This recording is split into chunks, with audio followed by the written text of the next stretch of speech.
चलिए अमित तावड़े जी आपके पास आता हूं।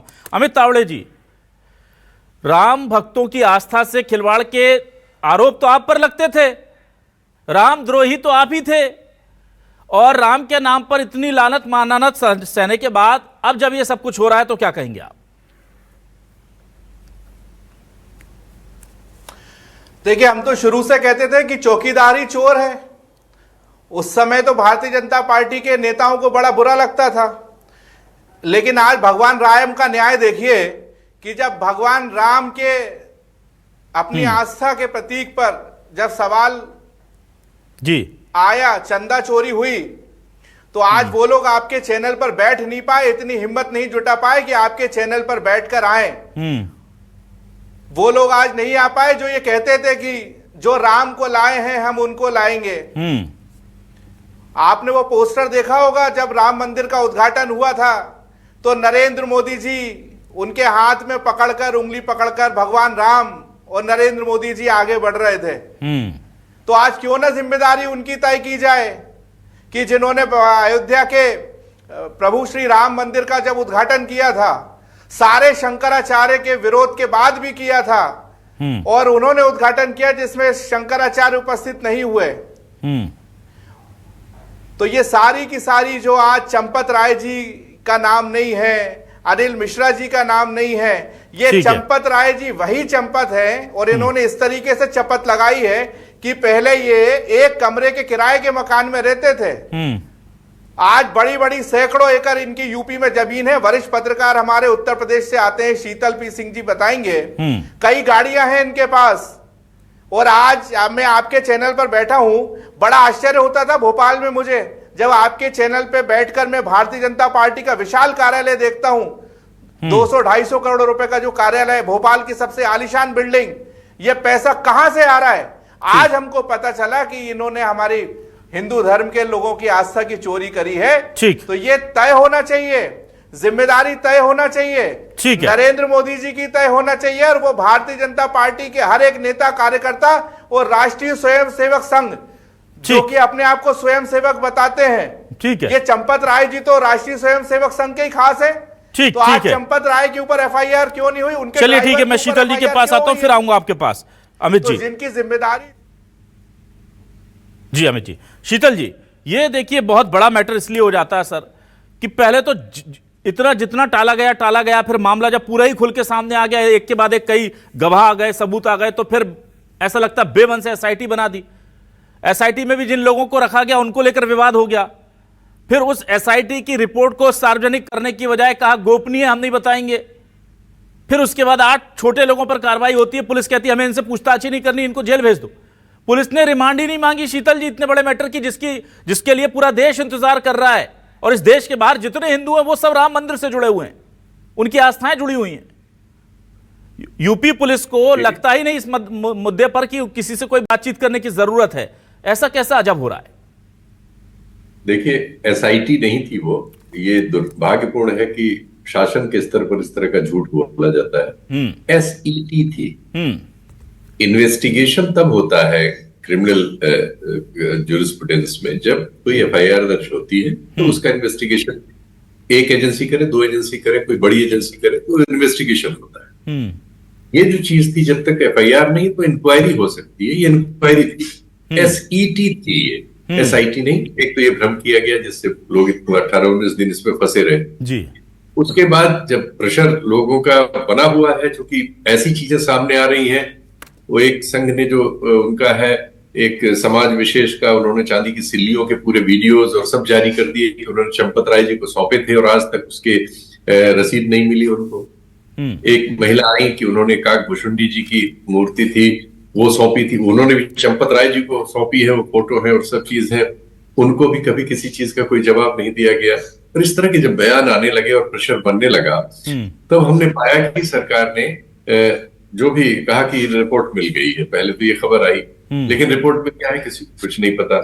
फिर उसके बाद ये हुआ कि पासपोर्ट का मसला एक आ गया कि साहब पासपोर्ट जो है दस्तावेज नहीं, उस पर लोग डाइवर्ट हो नहीं हो पाया। तब शाम को एक एफआईआर हुई है। एफआईआर में 8 उन कर्मचारियों के नाम है जिनके पिता का नाम भी पता नहीं है संस्था को। बताइए आप, ऐसे किसी को नौकरी कोई देता है कि जिसके पिता का नाम पता नहीं हो आपके पास? FIR में नाम है, सिर्फ पिता का नाम तक नहीं है। अभी तक अज्ञात चल रहा है वो, और अज्ञात अन्य डाल दिया गया है। और सारे वरिष्ठ लोगों को, जिनको इस मामले में गंभीरता यह है कि सुप्रीम कोर्ट के आदेश से ये मंदिर बना, सुप्रीम कोर्ट के आदेश से सरकार ने इसमें एक ट्रस्ट बनाया। सरकार ने अपनी रुचि के अनुसार प्रधानमंत्री जी और संघ, राष्ट्रीय स्वयंसेवक संघ प्रमुख ही वहां रहे, और जो लोग हैं ये दोनों लोग संघ से जुड़े हुए आ रहे हैं, जिनके नामों पर आपत्ति हो रही है देश भर में कि इनके ऊपर कार्रवाई क्यों नहीं हो रही है ट्रस्ट में। और इसका पूरा संचालन जो कर रहे हैं चंपत राय जी, जो इसके मतलब जिम्मेदार है, वो संघ से जुड़े हुए हैं। पूरा अतीत है, पूरा रिकॉर्ड है, कोई छुपा नहीं सकते उसको। हालांकि संघ के पास कोई रिकॉर्ड नहीं होता, बड़ा आसान है किसी को भी ना कर दे, लेकिन ये इतने बड़े स्तरों पर रहे कि इनके लिए ये नहीं कहा जा सकता कि नहीं हम इनको नहीं जानते। और इसमें इसलिए भी नहीं कहा जा सकता कि सरकार ने नियुक्त किया है, सरकार मोदी जी की है, तो ये भागने का इसमें बहुत स्कोप नहीं है। वरना तो ये बहुत आसानी से बहुत सारी चीजों को मना कर देते हैं, फिर आप और हम क्या कर सकते हैं उनका। तो ये इसमें लगातार बहुत गलत चीजें हो रही हैं। जब जमीनें ली गई, एक ही दिन में 2 रजिस्ट्रियां, एक रजिस्ट्री 2 करोड़ की हो रही है, दूसरी रजिस्ट्री 18 करोड़ की हो रही है। 2 करोड़ में एक आदमी जमीन खरीद रहा है, 18 करोड़ की उससे तुरंत ही ट्रस्ट खरीद रहा है। इस तरह की बातें बहुत आई, कभी मुकदमा नहीं दर्ज हुआ, कभी जांच नहीं हुई। ये शिकायतें सांसदों के स्तर पर आई।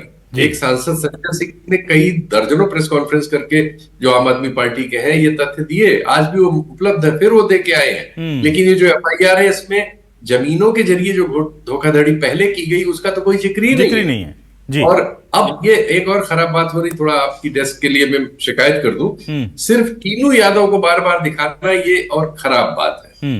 8वां नाम है उसका। ये शिकायत, ऐसी शिकायत आती है देखिए समाज से, और ये ठीक नहीं है। समाज के एक बड़े हिस्से में किसी एक को न इंगित करिए, इससे ये लगता है कि सब लोग मिलकर उस आदमी पे सारा दोष डालना चाहते हैं। क्या है भाई, वो अगर वो ड्राइवर था तो बहुत छोटी सी पद पे है, उस पे सारा दोष डाल के बड़े बड़ों को बचाना ये ठीक नहीं है। तो 8 लोग उसमें है, उसका नाम 8वां है। प्रेस उसको सजा न दे, प्रेस अपनी ओर से गुनहगार न ठहराए। और दूसरी आपने बहुत महत्वपूर्ण बात उठाई थी कि एक दिन का भी किसी को रिमांड नहीं लिया गया, यानी इन्वेस्टिगेशन क्या होगा? FIR हुई और सबको आपने जेल भेज दिया, कह दिया होगा कि 2-3 महीने ठंडा हो जाना तो तुम्हारी सबकी जमानत करा देंगे, जेल में सारी व्यवस्था रहेगी, निश्चिंत रहो। गुजरात में इतने कांड हुए थे, हमने सबको बचा लिया, तो वो तो इतने बड़े बड़े कांड थे, और वो तो हत्या, लूट, आगजनी के कांड थे। ऐसे मामले में तुम्हें क्या डरना है? कुछ इस तरह की लीपापोती। बहुत अच्छी बात आपने कही है शीतल जी। अगले राउंड में मैं आपको इसी से रिलेटेड एक बहुत अच्छी चीज कहूंगा, जिस तरफ आप इशारा कर रहे हैं, वो आपको उस पर आपका जवाब भी चाहूंगा मैं। अभी मैं वापस आता हूं कंप्यूटर बाबा आपके पास। कंप्यूटर बाबा देखिए, ये जो पूरा मामला था, इसे रखा ही इतना हाई प्रोफाइल इसलिए गया था कि पता ना चले, क्योंकि सबको पता था कि राम मंदिर इतने करोड़ों करोड़ हिंदुओं की आस्था का केंद्र है। अभी के रिकॉर्ड जो सार्वजनिक तो हालांकि हुए नहीं है, पर जो सार्वजनिक थोड़े बहुत हैं वो ये हैं कि इस मंदिर में एक साल की अभी बात कर लें तो 22.42 करोड़ श्रद्धालु दर्शन के लिए पहुंचे, और चढ़ावा कितना आया? 220 करोड़ महज। मतलब ये ऑन रिकॉर्ड जो बताया गया कि हमको मिला है। अब आया कितना मुझे नहीं पता, लेकिन कंप्यूटर बाबा आप मुझे यह बताइए कि कोई श्रद्धालु पूरे देश से राम मंदिर दर्शन करने जाए हजारों रुपए लगाकर, और क्या यह यकीन करना आसान होगा कि महज 10 रुपए चढ़ा करके उस मंदिर से वापस आ रहा होगा? एवरेज 10 रुपए चढ़ रहे हैं एक श्रद्धालु पर, वहां पर यह बताया जा रहा है, मतलब यह कहा जा रहा है कि सिर्फ 10 रुपए चढ़े हैं। और कुछ जगह पर तो कुछ रिकॉर्ड ऐसे भी मिले हैं कि 6 महीने के दौरान श्रद्धालु जितने आए उससे 5 रुपए प्रति श्रद्धालु के हिसाब से चढ़ावा आया। कौन यकीन करेगा इस आंकड़े पर? तो ये खेल तो पुराना चल रहा था, इससे साफ लगता है कि ये खेल पुराना चल रहा था। श्रद्धालु हजारों लाखों करोड़ों रुपए चढ़ा रहे थे, पर सरकारी खजाने में वही 10 रुपए के हिसाब से जमा हो रहा था पैसा। क्योंकि चोरों का सरदार को पकड़ा नहीं गया। जब जमीन का घोटाला हुआ, जमीन कम में खरीदी और ज्यादा में जमीनें खरीद करके जिस ढंग से महाघोटाला किया गया, महापाप किया गया, तो कैसे माना जाएगा? मुझे लगता है कि चोरों का सरदार चंपत राय को यदि पकड़ लिया जाए, उसको अंदर कर लिया जाए, तो और उस पर जोरदार खिंचाई तरीके से उसकी जांच पड़ताल हो, तो मुझे लगता है कि मुख्यमंत्री जी ने कहा था दूध का दूध पानी का पाना हो जाएगा। तो चंपत राय से कड़क पूछताछ किया जाए, कैसी पूछताछ किया जाए, जैसे कि शराब घोटाले में केजरीवाल को जेल के अंदर कर दिया गया, मुख्यमंत्री रहते हुए। हेमंत सोरेन को मुख्यमंत्री रहते हुए जेल के अंदर कर दिया गया। जब वो निर्णय उनके पक्ष में आया तो उन्हें बाहर कर दिया गया। मैं यही बात कहना चाहता हूं, सनातन यही बात कहना चाहते हैं, साधु संत यही बात कहना चाहते हैं कि जो चोरों के सरदारों को पहले अंदर करो और अंदर हो जाए, इन पर कड़ी पूछताछ किया जाए, इसके बाद जो निर्णय है उसके बाद निर्णय सुनाया जाए। परंतु जो दूसरे का हाल होता है वैसे चंपत राय का भी हाल होना चाहिए, क्योंकि हमारा आस्था का केंद्र हमारा राम मंदिर है और संतों के प्रति आस्था, संत को रखिए, इन चोरों को मत रखिए।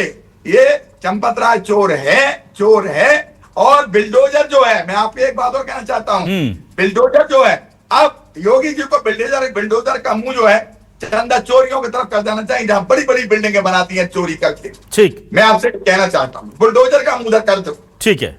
पंडित नरेंद्र दीक्षित जी, मैं आपसे ये जानना चाहता हूं, क्या आपको लगता है कि इस पूरे मामले में राम भक्तों को इंसाफ मिल पाएगा, असली दोषियों तक कार्रवाई हो पाएगी? आपको लगता है कि एक आध राउंड और चलेगा और फिर मामले को ठंडा कर दिया जाएगा, जो अमूमन देश में होता है, लेकिन इतना बड़ा मामला इतनी तेजी से उठने के बाद भी आपको लगता है इंसाफ मिल पाएगा? देखिए, आज जो भारत की स्थिति है, इतने कानून है, कानून तो सब पर लागू होता है, जो गलती करता है उस पर सजा मिलती है। यदि आज मैं इस सरकार को चैलेंज करता हूं, यदि इनकी पार्टी का कोई व्यक्ति इनकी पार्टी के थोड़े सिद्धांत के खिलाफ बोलकर देख ले, पार्षद हो, विधायक हो, उस पर रास्ते लग जाएगी। तो जो जिस राम की कृपा से हम सत्ता में आए हैं, जिस राम की कृपा से 2 से आज हम 200 से ऊपर हो गए, तो इस भारतीय जनता पार्टी की सरकार को समझना पड़ेगा, भारतीय जनता पार्टी की सरकार राम की वजह से है, राम सरकार की वजह से नहीं है। एक गलतफहमी ना पालें, राम से बड़ा कोई नहीं हो सकता है।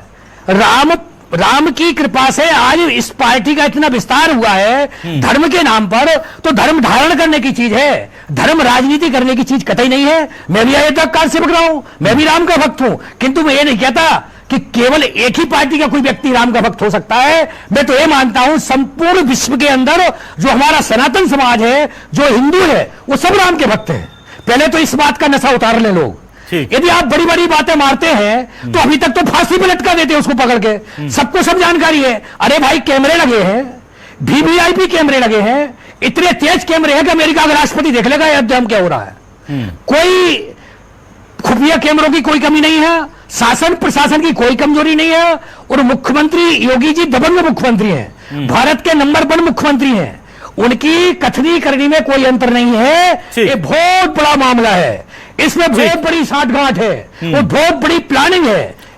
इसमें ऐसा लग रहा है ये हजारों करोड़ का गमन है, और इनकी सोच क्या है, प्लान क्या है, किसने प्लान बनाया है, ये तो मैं प्रभु श्री राम से प्रार्थना करता हूं, हे प्रभु श्री राम, आप निष्काम हैं, आप अपना जलवा दिखा दीजिए, अपना सुदर्शन चला दीजिए, भारत के सामने सत्य को ला दीजिए। हम अयोध्या के कार सेवक प्रभु श्री राम से प्रार्थना करते हैं कि हे मेरे राम, जल्दी जागो और दूध का दूध, पानी का पानी करके दो।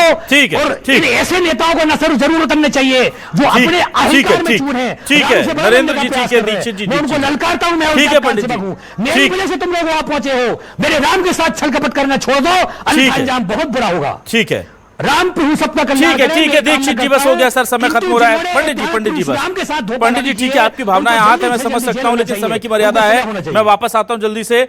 शीतल सिंह जी से जो मैं सवाल लेना चाहता था, वो सवाल मैं अमित तावड़े जी से शुरू करता हूं। शीतल जी, आपसे भी इस पर प्रतिक्रिया जरूर लूंगा, बहुत महत्वपूर्ण है। शीतल जी ने इशारा दिया था कि भाई मुद्दे कुछ दिनों में दबा दिए जाते हैं, शायद उसका इंतजार हो रहा है कि जब जेल वापस आओगे फिर देखेंगे आपकी हमको रिमांड मांगनी है कि नहीं। इस तरह से ठंडा किया जा रहा है, ऐसा लग रहा है इस मामले को। आज एक बड़ी दिलचस्प चीज हुई, क्या शब्द इस्तेमाल करूं, रोचक कहूं, दिलचस्प कहूं, दुखद कहूं, नहीं पता मुझे, आप लोग डिसाइड कीजिएगा। ऑपरेशन सिंदूर जो देश का हुआ था, उसके 6 शहीदों के नाम आज रक्षा मंत्रालय ने जारी कर दिए। आज 1 साल होने पर, अभी कुछ दिनों पहले हमने बरसी बनाई थी, यानी 1 साल कुछ दिन बाद अचानक से रक्षा मंत्रालय को याद आता है कि हमारे देश के लिए जान देने वाले शहीदों के नाम तो हमने बताया नहीं देश की जनता को, और आज चुपचाप से जारी कर दिए। सोचा था कि मीडिया उस पर भिड़ जाएगा, कोई कांग्रेसी उस पर शायद बयान दे देगा, फिर देश के गद्दारों के नाम पर आपको अच्छे से सुना दिया जाएगा, लेकिन वैसा हो नहीं पाया। तो ये टाइमिंग को लेकर के अमित तावड़े जी मैं जानना चाहता हूं कि भाई देश के हीरोज को, देश के नायकों को 1.25 साल तक छुपा के रखने की जरूरत क्या थी? एसआईटी में क्या निकला है या एसईटी में क्या निकला है उसको छुपा के रखने की जरूरत क्या थी? एफआईआर में बड़े लोगों को बचाने की जरूरत क्या थी? और जब पुलिस के पास आरोपियों के नाम आ गए थे तो उन्हें जेल भेजने की जरूरत क्या थी? बहुत सारे ऐसे सवाल उठ रहे हैं अमित जी। अभिलाष भाई, सबसे पहले तो मैं आपको, न्यूज 24 को, पूरी टीम को, तमाम हमारे पैनलिस्ट को बहुत धन्यवाद दूंगा, कि आपकी हिम्मत को भी धन्यवाद दूंगा कि आप हमेशा हर मुद्दे को, जो देश की जनता की आवाज होती है, उसको उठाते हो। दूसरी बात है अभिलाष भाई, मुझे ऐसा लगता है कि इस बार ये मामला अलग है। मेरी बात को और विस्तार शीतल सिंह जी देंगे कि इस देश में पहली बार राष्ट्रीय स्वयंसेवक संघ एक्सपोज हुआ है, क्योंकि देश के लोगों को, अधिकतर लोगों को ये लगता था कि राष्ट्रीय स्वयंसेवक जो है वो बहुत ज्यादा ईमानदार होते हैं, ये तो भ्रष्टाचार नहीं करते हैं, ये तो चने खाते हैं, साइकिल पे चलते हैं, सामान्य जीवन व्यतीत करते हैं। लेकिन जब राम मंदिर का जो पहले ट्रस्ट था उसमें शंकराचार्य जी होते थे, लेकिन संघ के दबाव के चलते उनको हटाया गया और राष्ट्रीय स्वयंसेवक संघ से जुड़े हुए लोग, चंपत राय जैसे लोग, 420 लोगों को वहां का प्रमुख बनाया गया। और इन्होंने जो कहते हैं कि ना खाऊंगा ना खाने दूंगा, इन्होंने ना कृष्ण को छोड़ा, ना राम को छोड़ा, ना शिव को छोड़ा। आज जिस मध्य प्रदेश में हम भोपाल में बात कर रहे हैं, आप कल्पना करिए कि वो मुख्यमंत्री जिसको मध्य प्रदेश की जनता ने 160 से ज्यादा विधायक दिए, तमाम पूरे सांसद दिए, तमाम पार्षद दिए, तमाम महापौर दिए, आज हमको 2.5 साल बाद पता चलता है कि वो तो जमीन माफिया है। आज इतना बड़ा घोटाला एक्सपोज होता है। तो ये मुझे लगता है ये भारतीय जनता पार्टी के नेता कितनी भी दबाने की कोशिश करें, इनको आखिर इस परिस्थिति का सामना करना पड़ेगा कि आज आपके चैनल पर कोई भी भारतीय जनता पार्टी का प्रवक्ता बैठने की हिम्मत नहीं कर पाया। ठीक, शीतल जी, ये तो बड़ा दुर्भाग्य मुझे लगता है कि देश का इतना बड़ा मुद्दा है और दुनिया की सबसे बड़ी पार्टी जो खुद को सबसे बड़ा राम भक्त कहती है, आज हमने दरख्वास्त की कि आके अपना पक्ष रख दीजिए, उन्होंने कहा हम नहीं रखेंगे। आप सोचिए, राम के नाम पर मरने मिटने कटने काटने वाले, बात करने वाले लोग, इतना बड़ा राम के नाम पर वहां पर चोरी हो गई, आस्था से खिलवाड़ हो गया, बात करने को तैयार नहीं। और दूसरा मेरा सवाल ऐड ऑन कीजिएगा सर, कि आज ऑपरेशन सिंदूर के शहीद जवानों जिन्हें मैं नमन करता हूं, जिन्हें ये उनका नाम देश को पहले पता चलना था, आज जारी करने के पीछे मकसद क्या हो सकता है सर, रक्षा मंत्रालय का? मुझे बताइए सर। आपने इतने बड़े लोगों की खबर दी है कि हमारे शहीद हैं, वो उनके बारे में क्या कहा जाए, ये सब चीजें आंखें भिगा देती हैं। एक सूचना से सिर्फ आप इस चीज को समझिए कि क्या हो रहा है। सुबह से खबर चलाई जा रही है कि चंपत राय जी ने और उन्होंने इस्तीफा दे दिया है, जो दूसरे सज्जन है जी। लेकिन ये खबर वीएचपी के किसी भी प्लेटफॉर्म पर, आज तो सब चीजें डिजिटल है, एक क्लिक से होती है, कहीं ये खबर नहीं है, न खंडन न स्वीकार्य। तो कल हो सकता है हम आप, और जब किसको एएनआई ने रिलीज किया है, टाइम्स ऑफ इंडिया में है, आपके यहाँ भी, सब जगह है ये खबर, सब इसकी पुष्टि मान रहे हैं। अभी कल ये आ जाए कि नहीं ऐसा भी नहीं हुआ, ये पता नहीं क्या हो रहा है, जवाबदेही नहीं, कोई जिम्मेदारी नहीं, अजीब तरह से इस पूरे मामले को और ज्यादातर मामलों को हम ऐसे देखते हुए आ रहे हैं। और उन शहीदों को तो एक बार फिर आपके कार्यक्रम से नमन, देर में ही सूचना मिली, लेकिन उनके परिवारों के लिए हम लोग क्या कह सकते हैं, क्योंकि उनकी वजह से हम लोग सुरक्षित ये सब बात कर पा रहे हैं। तो राम के भक्त दुखी हैं और देश की शहादत, देश के लिए शहादत देने वाले जवानों के चाहने वाले दुखी हैं कि हमें उनके नाम, जो हमारे लिए भाई सर्वोच्च बलिदान देकर चले गए, उनके नाम तक जारी करने में 1.25 साल लगता है हमको। 1.25 साल सोचिए आप। और ये नाम की लिस्ट है मेरे पास। राम की बात करेंगे तो जवान की बात करते करते इन्हें श्रद्धांजलि देकर के मैं निकल जाता हूं। राइफलमैन सुनील कुमार को अब वीर चक्र की बात कही गई है। सूबेदार मेजर पवन कुमार, सुनील कुमार, लांस नायक दिनेश कुमार अग्निवीर, मूड मुरली नायक और हवलदार सुनील कुमार सिंह, ये और सार्जेंट सुरेंद्र कुमार, ये शामिल हैं। इनको लेकर के जाहिर सी बात है कि ये जो नाम अब जारी हो रहे हैं, इसको लेकर के भी सवाल, दिक्कत ये हो गई है कि सवालों के जवाब मिलने बंद हो गए। लोगों के मन में बहुत सवाल हैं, पर सवालों के जवाब नहीं दिए जाते। कभी राष्ट्र की सुरक्षा, कभी गोपनीयता। अरे भाई, राम और भक्त के बीच में किस बात की गोपनीयता है? चोरों का नाम छुपा लेने से कौन सा देश का सामरिक या आर्थिक या कोई और जो है वो भलाई हो जाएगी? पर इस देश में अकाउंटेबिलिटी नाम की चीज, ऐसा लग रहा है कि धीरे धीरे धीरे धीरे हाशिए पर जा रही है। जिम्मेदारी तो छोड़िए, जवाबदेही भी तय नहीं हो पा रही है कि जवाब कौन देगा। ये संत महात्मा पूरी उम्र गुजार दी इन्होंने राम मंदिर के लिए, और अब बैठ करके रो रहे हैं कि भाई राम मंदिर में क्या हो रहा है। इस दिन के लिए राम मंदिर बनवाया गया था क्या? देखते हैं बड़े लोगों तक पहुंच पाएगी कि नहीं कानून की ये जो पूरी कार्रवाई है, क्योंकि कहा जाता है कि ये वो लोग हैं जिनके हिसाब से कानून चलता है। राम राज्य की बात तो छोड़िए, इस राज्य में राम भक्तों को इंसाफ मिल जाए, राम के अपराधियों को, रामद्रोहियों को सजा हो जाए, वही बड़ी बात है। बहुत शुक्रिया अमित तावड़े जी, पंडित नरेंद्र दीक्षित जी, कंप्यूटर बाबा हमारे साथ जुड़ने के लिए, और शीतल सिंह जी हमें वक्त देने के लिए। आप सभी मेहमानों का बहुत शुक्रिया। नमस्कार।